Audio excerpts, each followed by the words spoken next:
بسم اللہ الرحمن الرحیم۔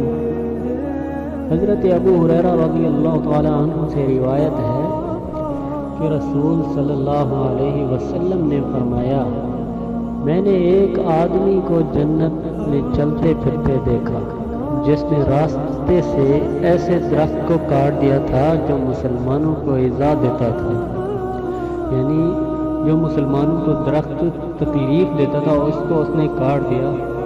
تو مسلم کی ایک روایت میں یہ الفاظ ہیں کہ ایک آدمی کا گزر درخت کی ایک ایسی ٹہنی کے پاس سے ہوا جو راہ گزر پر واقع تھی، اور اس نے دل میں کہا میں اس ٹہنی کو ضرور دور کر دوں گا تاکہ یہ مسلمانوں کو ایذا یا تکلیف نہ پہنچائے، بس اس کو جنت میں داخل کر دیا گیا۔ بخاری مسلم کی روایت میں یہ الفاظ ہے کہ ایک آدمی راستے پر جا رہا تھا، اس نے راستے پر ایک کانٹے والی ٹہنی پائی، بس اس کو ہٹا دیا، اللہ تعالیٰ نے اس کی قدر فرما کر اس کو بخش دیا۔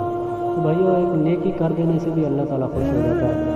ہماری ویڈیو اچھی لگی ہو تو ضرور لائک شیئر ضرور کریں، اور ہمارے چینل کو یوٹیوب چینل کو سبسکرائب اور لائک کریں۔ مہربانی، شکریہ۔